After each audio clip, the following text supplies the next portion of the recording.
kain polos ini kemudian kita motifkan pakai daun.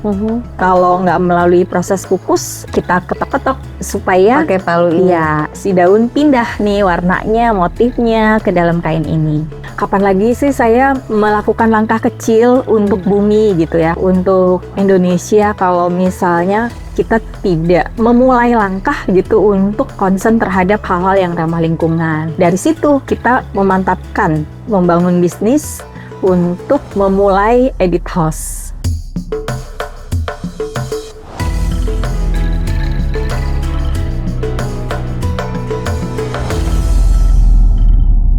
Kita sudah kedatangan tamu spesial pastinya yang kita ajak ngobrol di dapur. Beliau salah satu pengrajin kerajinan ekoprint, kita panggil aja, yang sudah ada kebetulan saat ini duduk di dapur ekspor wisata, Mbak Edita. Selamat datang, Mbak. Terima kasih. Terima kasih udah bisa meluangkan waktu di dapur ekspor wisata. Nah, kebetulan memang sebelum kita ngobrol, kenapa sih kita ngobrolnya di dapur? Biasanya kan kalau ngobrol di dapur tuh sama keluarga atau sama mungkin kerabat deket ya. Kalau di dapur tuh suasana itu lebih hangat, sambil minum teh misalnya, minum kopi, cicipin makanan gitu ya. Kira-kira bisa diceritain, Mbak, apa sih inspirasinya?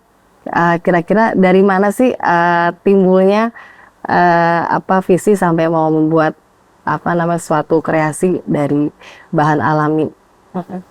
Ya, berlatar belakang saya memang awalnya menyukai kerajinan gitu ya. Kemudian setelah menekuni kerajinan, berbagai kerajinan, masuk di komunitas, akhirnya ketemu kerajinan ekoprint gitu. Waktu itu tahun 2017. Saya tertarik dan mencoba untuk menekuni sampai akhirnya di pandemi kemarin gitu ya, waktu pas di 2021 terinspirasi karena sering berkarya di sela-sela waktu weekend gitu, waktu saat itu saya masih kerja, akhirnya suami menginspirasi, mendorong gitu ya, buat tumpukan karya-karya ini coba dijadikan sesuatu gitu ya. Nah, saya juga berpikir bahwa permasalahan limbah lingkungan itu yang saat ini menjadi concern yang harus kita juga mulai tangani gitu. Sebagai langkah kecil kami akhirnya juga bikin sebuah produk dari karya kami untuk jadi sebuah produk yang memiliki nilai jual. Saat itu tumpukan kain saya, tumpukan kulit-kulit yang sudah dimotifkan dari dedaunan. Kulit itu maksudnya bahan kulit? Bahan kulit, seperti produk ini. Seperti tas ini ya? Iya, itu kan dari limbah kulit yang tadinya motifnya warnanya putih, kita motifkan dari dedaunan. Oh, ini ada bahan dasarnya warna putih? Kulitnya warnanya putih. Kulitnya warna putih ya? Putih keabu-abuan polos. Polos, gitu. Jadi itu dimotifkan pakai dedaunan. Nah, awalnya tuh karena saya suka craft gitu ya, belajar tentang ekoprint.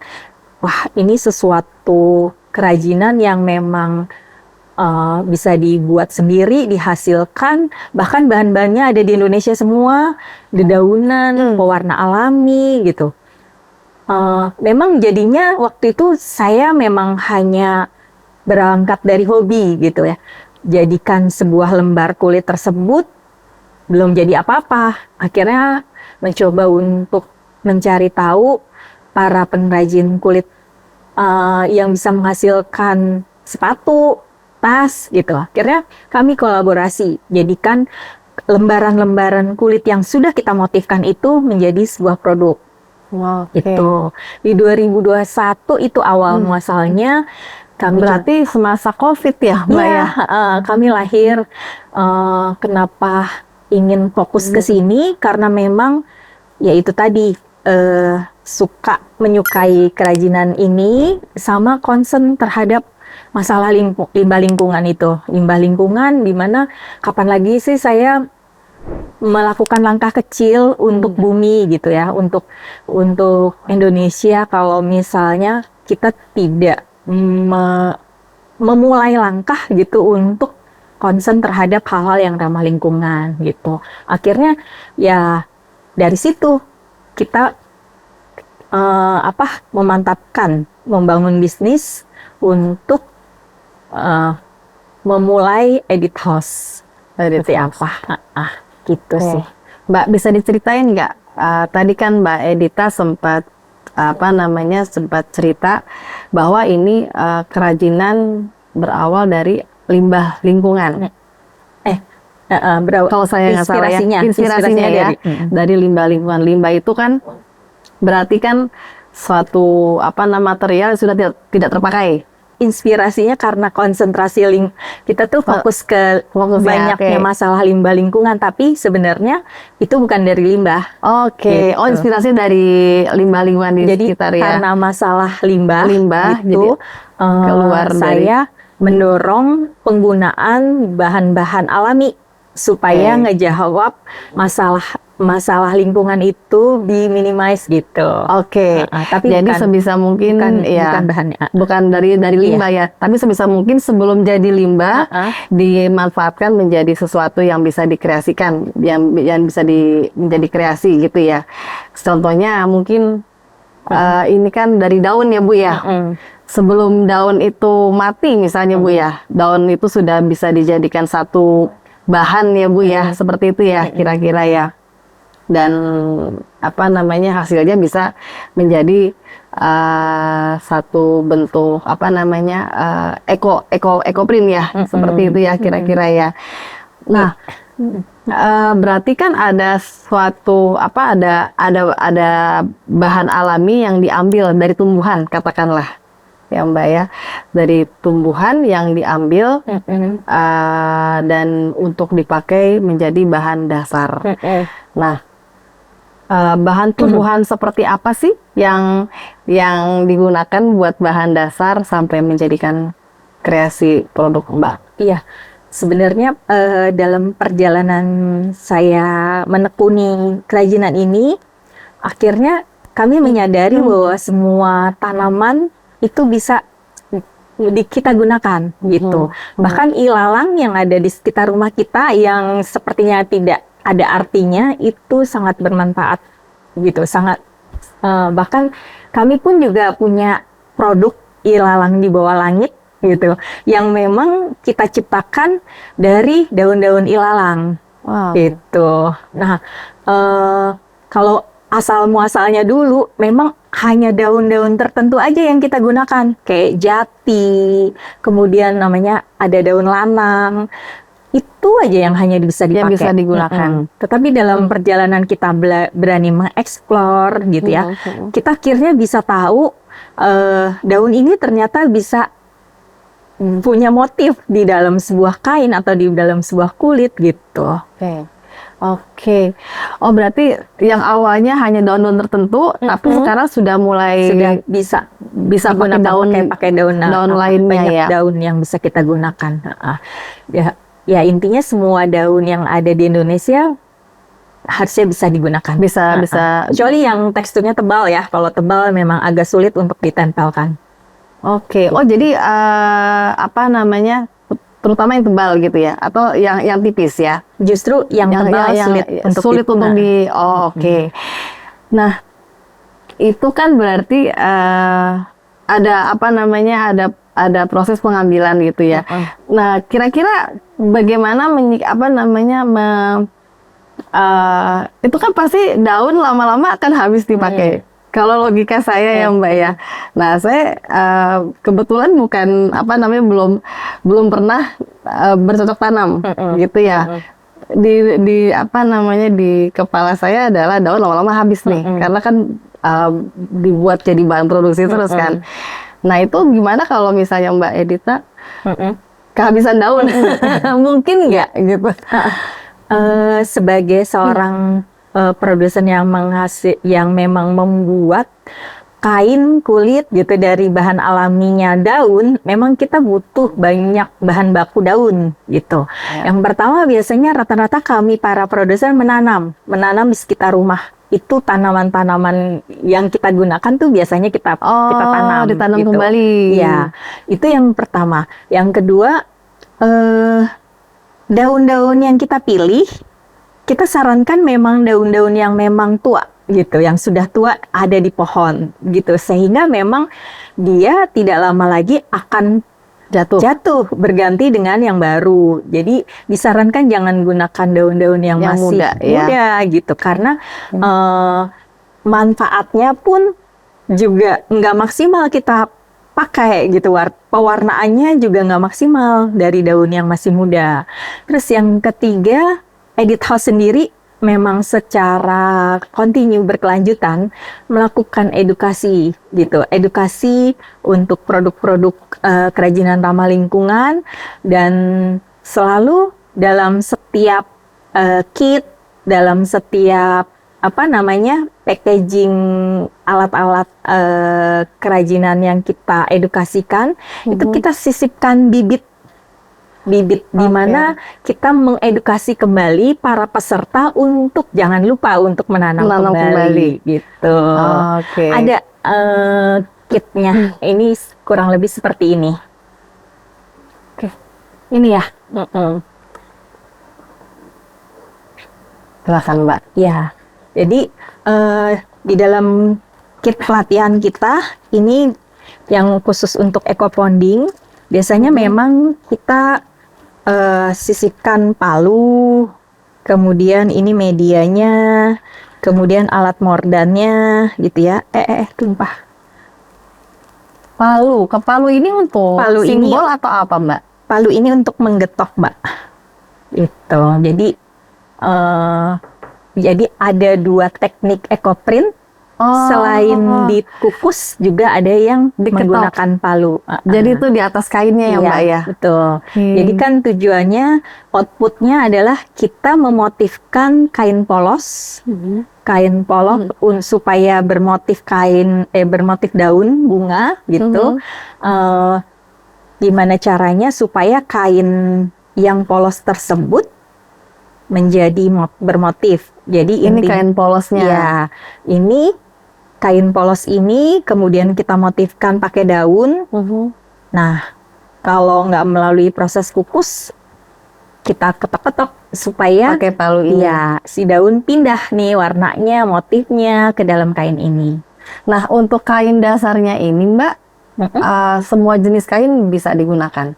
Iya, karena gini, karena ini adalah produk kerajinan ramah lingkungan gitu, kami sangat menyarankan kain-kain yang berserat alam itu yang digunakan. Contohnya seperti ini, belacu, katun, bisa sutra untuk yang dikukus, kemudian linen dan sebagainya.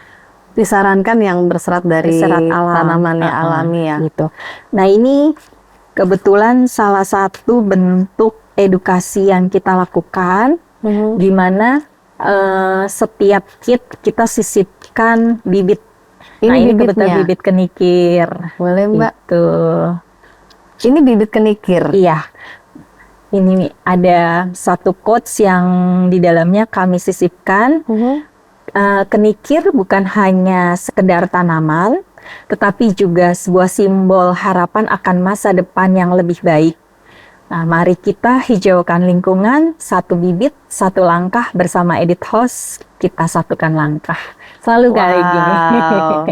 Keren ini ya. salah satu bukti bahwa kita memang mau melakukan langkah kecil untuk bumi kita. Selain juga kita memanfaatkan daun-daunan yang ada, kita ambil, kita olah buat kain-kain, buat kulit kita untuk jadi motif, jadi sebuah produk. Kita juga mengedukasi sahabat-sahabat Edit House untuk juga menanam kembali. Biar daunnya tidak habis. Iya, teman-teman. Dan bisa kembali digunakan untuk produksi kerajinannya. Yang putih-putih ini apa Mbak tadi Mbak? Ini tawas. Tawas. Salah Oke. satu mordan. Salah satu yang digunakan untuk treatment kain. Pembuatan. Jadi kain ini sebelum kita olah, sebelum kita motifkan, itu harus di treatment dulu, di mordan dulu namanya. Oh, kainnya sendiri ya. Iya, jadi harus direndam, dijemur gitu. Salah satu bahan yang kita gunakan adalah tawas ini. Tawas ini kita ambil 2 sendok teh, dicampur air hangat, kemudian dituangkan di dalam 2 liter air, baru si media kain-kain ini direndam, didiamkan dulu selama 24 jam. Seharian 1 kali ya? 24 jam, iya, Oke. gitu. Terus baru dijemur, kemudian baru kalau udah kering kita motifkan. Baru bisa dimotifkan. Iya. Oke. Apa sih ada dampaknya nggak Mbak di masyarakat sekitar ketika Mbak memproduksi kerajinan ini? Ya, Pasti kan ada tetangga ya Mbak ya? ya, kami bersyukur bahwa memang sebelumnya aku juga pernah punya mimpi gitu, di suatu hari paling nggak ada manfaat yang bisa dirasakan oleh banyak orang dari kemampuan aku untuk berbagi, dari kemampuan aku untuk kerajinan ini gitu. Jadi memang saya berniat gitu ke depannya, memang kepengen ada hal yang ingin ku bagikan buat orang lain, buat masyarakat sekitar, dan itu ternyata diberikan jalan ya gitu. Dengan menekuni kerajinan ini, saya dapat kesempatan untuk berbagi sesuatu, membagikan manfaat mengenai edukasi produk ramah lingkungan. Kemudian juga kami juga melibatkan para penjahit sekitar rumah untuk mengolah kain-kain kami gitu, untuk Kain-kain yang sudah dimotif untuk menjadi produk baru seperti baju yang seperti yang saya gunakan, kemudian vest, outer, dan sebagainya. memproduksi pakaian fashion ya, betul. dari bahan-bahan dari kain-kain yang Mbak produksi ya. Oke. Itu dampak yang dirasakan ya tentunya mereka happy banget ya, karena memang punya kontribusi juga buat kami, dan mereka seneng gitu ya, karena ada pekerjaan yang bisa dilakukan oleh mereka dan menghasilkan. Betul. Gitu ya. Nah, tadi kan Mbak ceritain berbagi ya dengan masyarakat sekitar, mungkin dengan orang-orang di luar mungkin ya Mbak ya. Salah satunya kan tadi Mbak mungkin dengan cara pendekatan menggunakan kain Mbak untuk dijadikan produksi fashion gitu ya. Nah, bentuk lainnya Mbak seperti yang bukan penjahit misalnya, katakanlah ibu rumah tangga misalnya. Ada nggak sesuatu yang Mbak share ke teman-teman Mbak atau lingkungan sekitar? Ya, selain edukasi, sesi-sesi edukasi sharing gitu seperti ini, biasanya ibu-ibu RT, ibu-ibu RW gitu ya, mereka ingin tahu apa sih produksi seperti itu gitu. Itu saya senang banget dapat wanita panggilan ya istilahnya, wanita panggilan untuk sharing mengenai gimana caranya seperti itu gitu. Terus itu saya merasakan mereka juga senang banget, excited akan hal yang kita ajarkan gitu ya. Pada saat buat sama-sama. Nah, selain itu juga para ibu-ibu itu juga yang tergabung di dalam komunitas, biasanya komunitas craft gitu ya, kami ajak untuk mengolah limbah. Jadi limbah fashion yang memang dihasilkan dari bekas-bekas baju, potongan-potongan itu kami kirim ke mereka dan dibuat menjadi sebuah produk baru seperti gantungan kunci, topping. Produk yang lebih kecil-kecil ya. Betul. Mungkin Dari bisa perca-perca kita gitu, dari perca-perca. Ya, menarik gitu. Jadi apa namanya terus berkesinambungan dan tidak ada yang terbuang sebisa mungkin gitu ya Mbak ya. Ya, dan punya dampak buat orang lain. Dampak buat orang lain. Nah, seperti apa sih respon mereka atau minat mereka?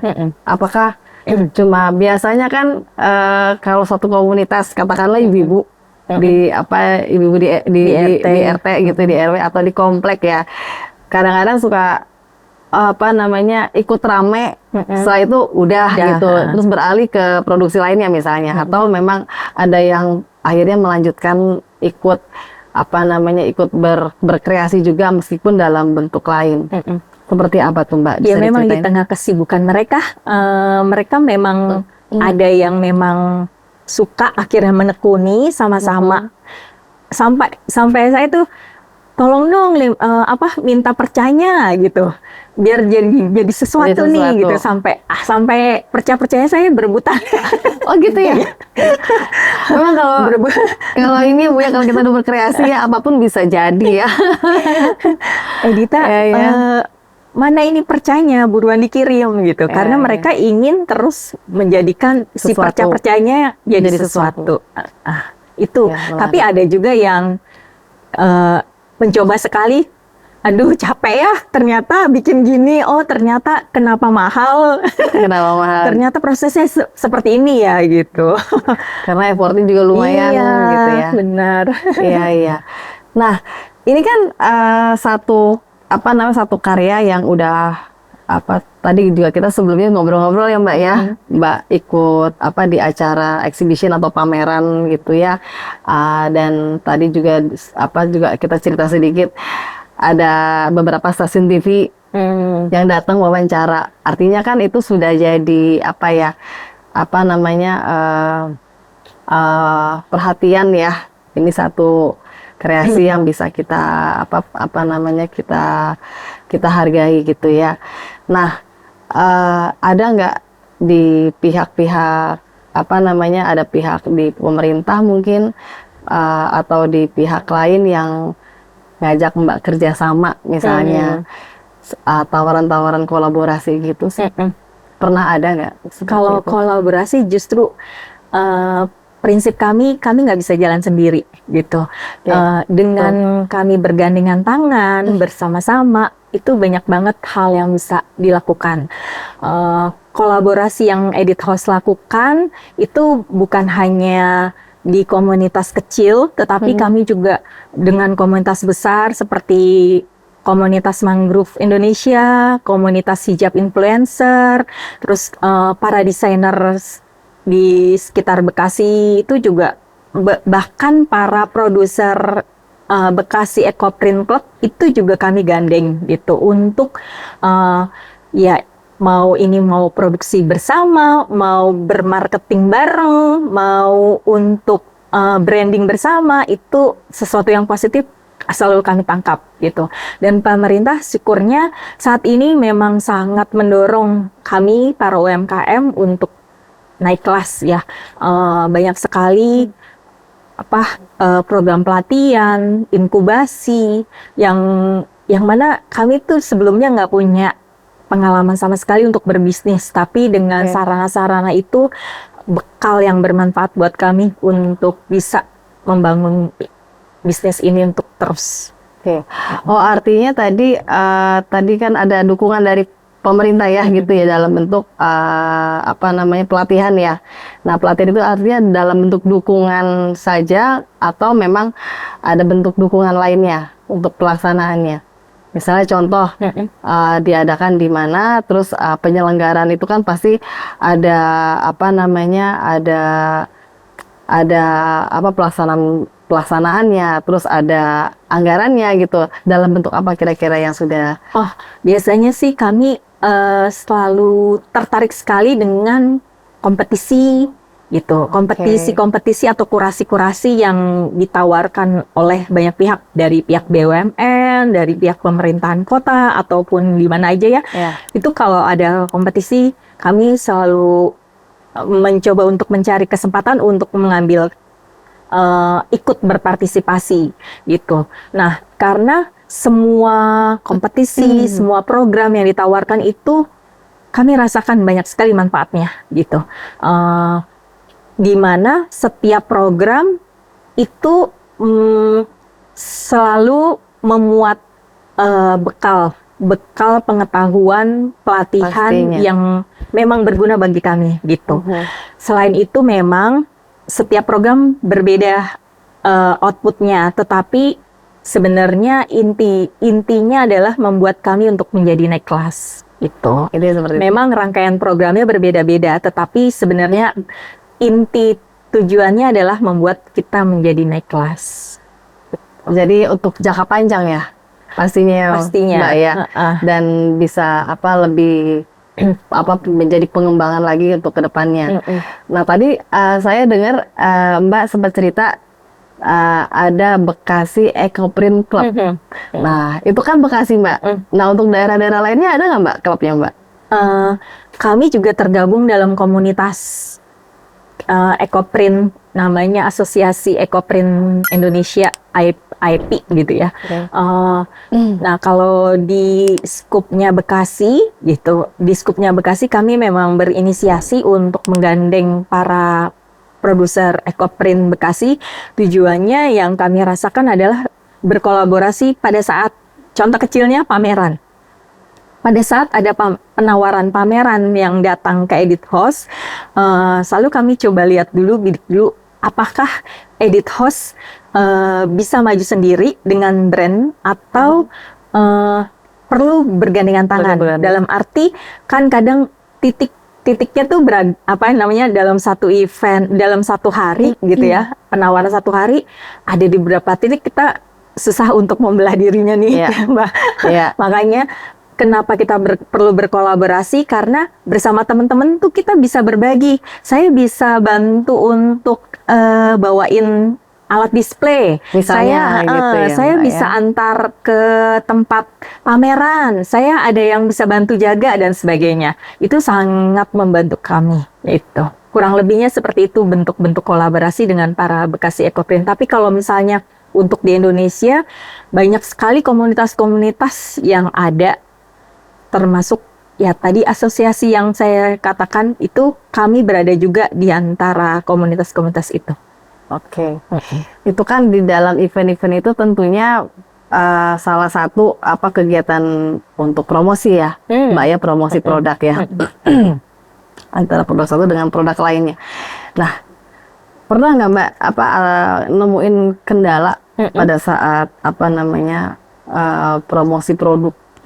Misalnya antara produk A atau produk daerah A sama daerah B gitu ya, yang lebih ditonjolkan misalnya daerah tertentu atau produk tertentu gitu, atau ada kendala untuk promosi pada saat Mbak melakukan promosi sendiri dalam dalam bentuk misalnya di media sosial atau di edit house-nya.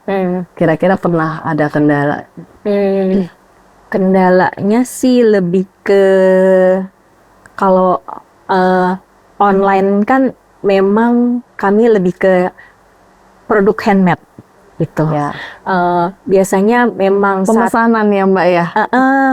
Lagian gini, kalau produk handmade itu biasanya mereka para customer lebih senang langsung pegang gitu kan. Iya, langsung. Terus kemudian kami pun juga senang berbaginya, menginformasikan bahwa ini loh produk yang kita olah sendiri melalui proses sampai mana gitu kan. Ya. Terus kemudian kalau di online kan kita nggak bisa secara detail menyampaikan intens secara langsung kepada customer. Mereka hanya bisa membaca dari paparan deskripsi produk kita gitu. Nah itu yang menjadi challenge kita para penggiat produk kerajinan handmade itu lebih ke situ sih. Menyampaikannya ya, gitu ya. Lebih masih challenging sih Mbak. Kalau pameran kita udah tahu triknya. oh ya Iya. kita ngobrol, dia antusias gitu. Iya. Tapi kalau online memang sebenarnya Seperti yang ada batasan. iya masih Gitu ya, punya Mbak, ya. batasan. Kayak Meskipun- gini kan, Mm-mm. kalau di pameran kan banyak tuh Mbak ya. Iya. Tapi pada saat misalnya ada dari warna yang menarik gitu ya, atau dari bahan yang menarik gitu ya kan, orang ada yang suka kulit, ada yang suka kanvas misalnya gitu ya Mbak, atau kain gitu ya. Itu kan sudah bisa interaksi, pegang, yang tadinya sebenarnya nggak niat beli karena tertarik sama bahannya, terus ngobrol terbuat dari apa, terus ngobrol berapa lama prosesnya, Iya. itu kan jadi akhirnya jadi antusias. pembelian gitu kan ya. Iya. Memang mungkin di situ ya Iya, di situ batasannya Mbak poinnya, ya, betul. seperti itu. Nah, dari sehelai kain atau satu bahan dan daun, ini kan kalau saya lihat nih ada tas tangan, ada kain ya, pasmina, tadi juga ada clutch ya. Tadi juga Mbak sempat cerita sepatu juga ya Mbak ya, bisa ya. Iya. Nah, kira-kira mana nih Mbak yang paling potensial untuk dipromosikan atau dijual ya? Yang kebanyakan orang minatnya yang mana? Iya, iya. Biasanya kita perlu ngelihat dulu sih kita di mana jualannya gitu. Kalau kayak pameran Inacraft, di mana itu adalah pameran kerajinan gitu ya. Iya. Peminat-peminatnya memang customer yang hadir tuh memang mereka banyak mengekspor kain-kain kami. Itu kain sutra itu lumayan menjadi Keekspor sebuah ya? ketarikan. Oh, justru Gitu. kain ya Mbak ya? Kain di Inacraft ya. Inacraft. Terus tapi kalau pameran yang pameran di luar dari itu banyak yang lebih ke pakaian ready to wear. Gitu. Oh iya. Karena mereka akan berpikir jahitnya gimana, Betul, bahannya juga ya, carinya seperti juga itu. nggak semua toko Iya. ada ya Mbak. Gitu. Oke, jadi lebih ke kain yang diekspor ya sama fashion ya, fashion namanya baju ya gitu ya. Kalau saya lihat sih ini juga nggak kalah menarik ya Mbak ya. Itu termasuknya bestseller kalau yang model ini. Bestseller, maksudnya model tasnya ya, simple dan itu disukai sekali. Disukai. Tas Terus Magnolia. bagaimana dengan motifnya? Biasanya kan orang-orang itu kan lebih banyak ngambil kulit yang polos ya Mbak ya. Terus gimana peminat kebanyakan Mbak ngeliat motif ini? Justru karena Responnya. tahu ini adalah produk ramah lingkungan, dibuat dari motifnya, mereka biasanya oh ini dari daun asli gitu. Oh ini dari daun asli. Oh iya, pakai apa? Itu gimana prosesnya gitu. Nah dari situ ketertarikannya, terus oh iya dari nggak kepengen beli jadi beli. Iya biasanya kan begitu kan, apalagi kaum perempuan ya Mbak ya. Jangankan ke pameran seperti Inacraft, ke supermarket aja yang tadinya nggak rencana beli jadi beli kan. Betul. Hal-hal seperti itulah yang mungkin bisa disiasati untuk promosi ya Mbak ya. Sebenarnya memang lebih kena di langsung ya Mbak ya. Memang sih namanya kerajinan pasti lebih enak dilihat langsung, dipegang, dicoba, baru dapat kan ya match-nya.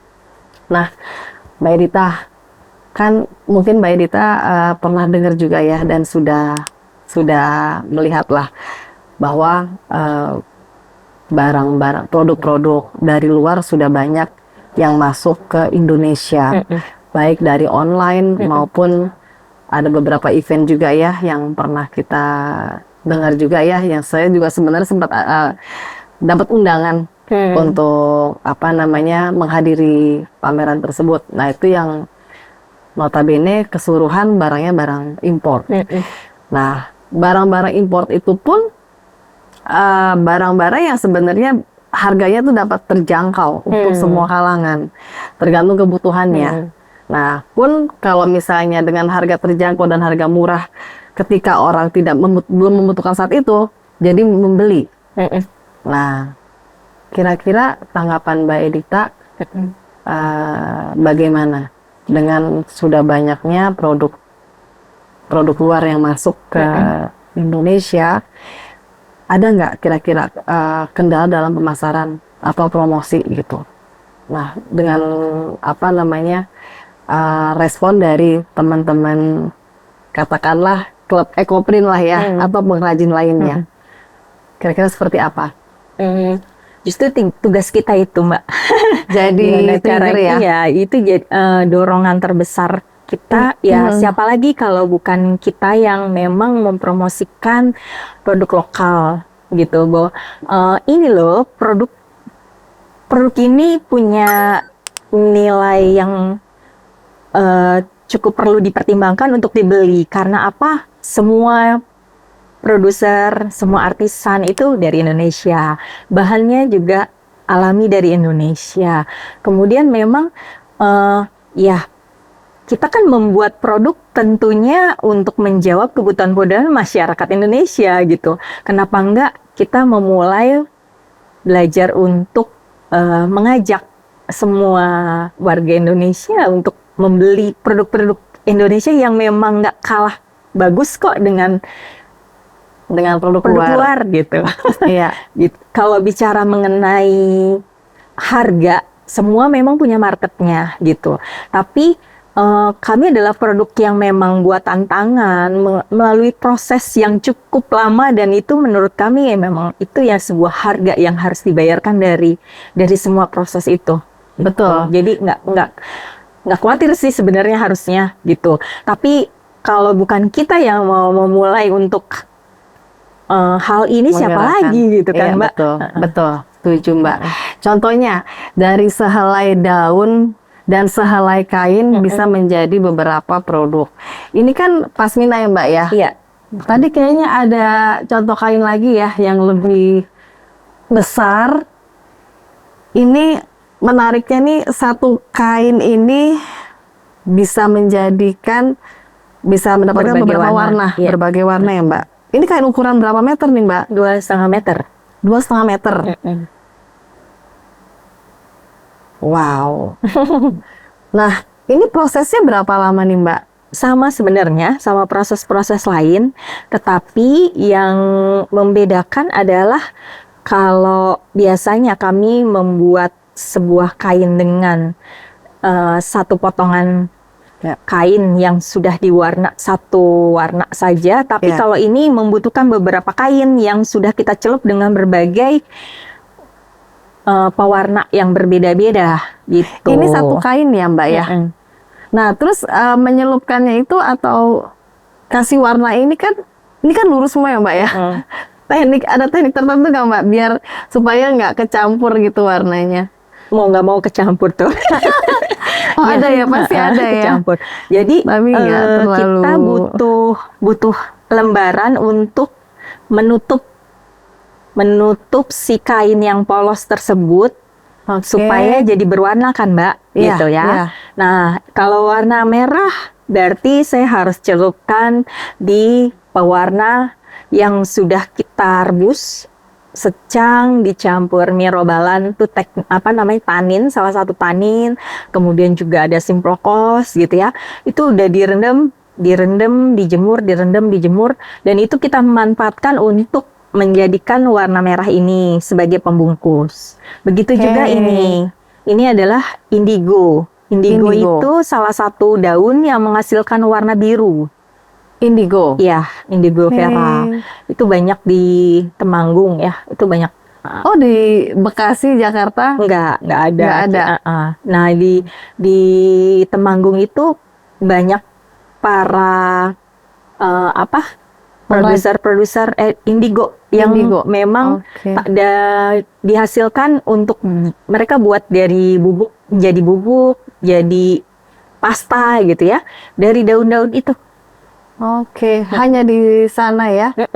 Nah, ini Mbak ada bunga juga ini ya. Nah, itu bunga kenikir. Ini memang dicetak dari bunga kenikir. Iya. Wow, berarti nggak hanya daun aja ya, bunganya pun bisa dikreasikan. Kalau lihat ini nih. Ini sebenarnya daun-daun air mata pengantin. Oh, ini daun. Bunga ya. Air mata pengantin nih. Kalau lebih jelasnya yang ini. Bunga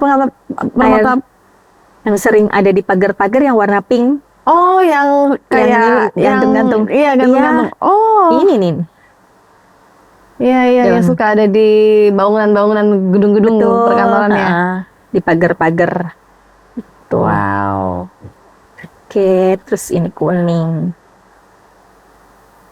Ya, Ini ini ya berarti teman-teman, dari tanaman sekitar kita bisa menjadikan satu kreasi dan produk dan yang pasti bisa menguntungkan.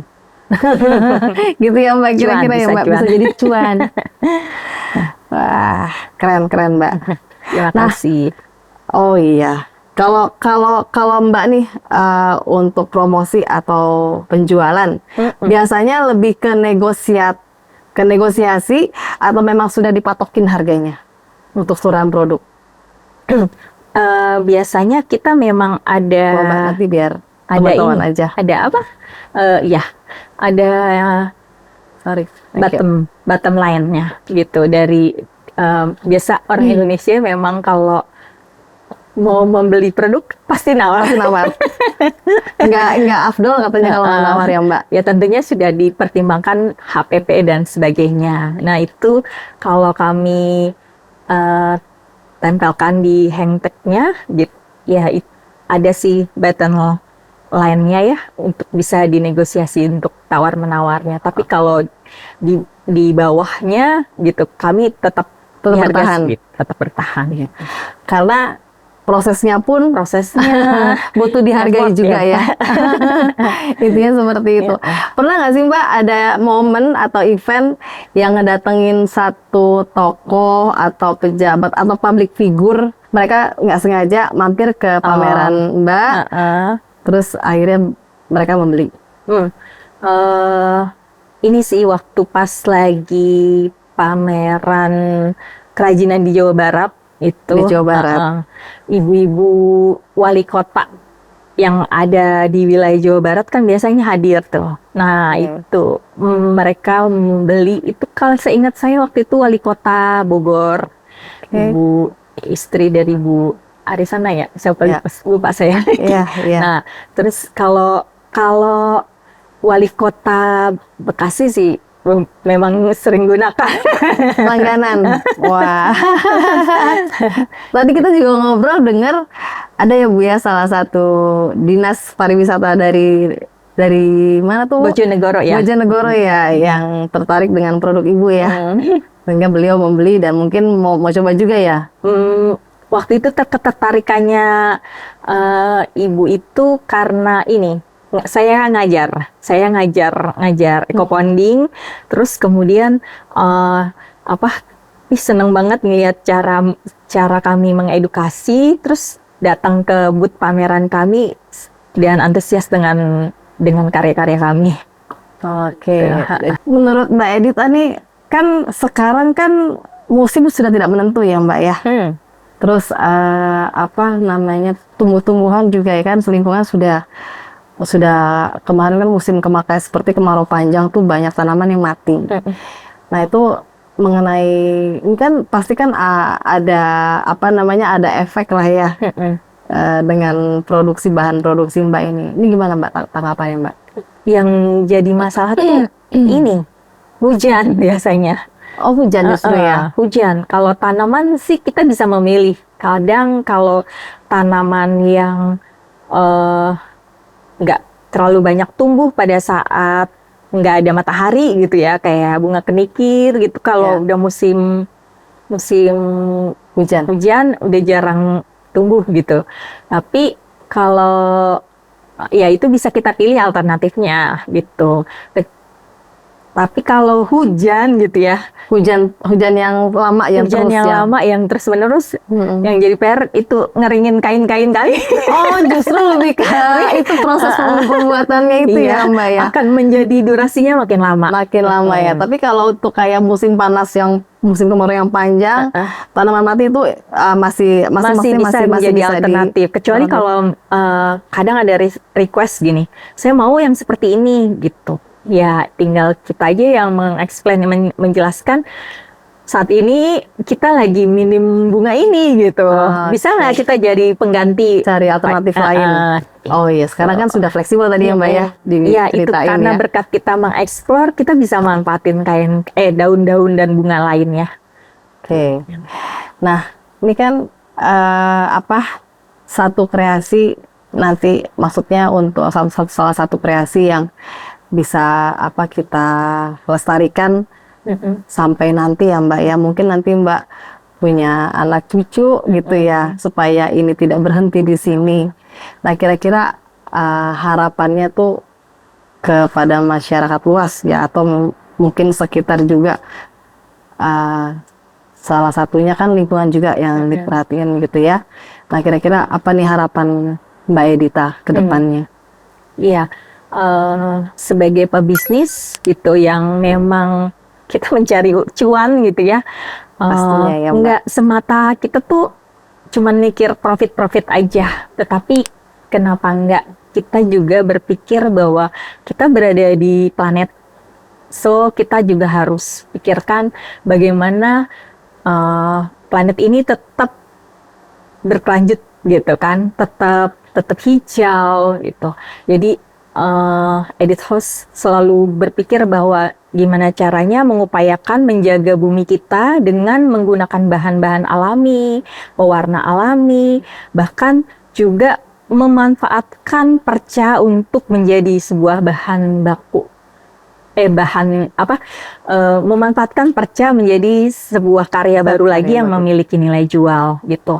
Selain itu, planet, people gitu ya. Ini tiga prinsip bisnis kami gitu, bahwa bukan cuman cuan, bukan cuman profit doang, tapi kami juga fokus kepada planet dan people gitu. People, semakin banyak kita bermanfaat buat sekitar, semakin banyak yang terlibat di dalam bisnis ini gitu, kami akan semakin maju lebih dari sekarang untuk mendapatkan profit.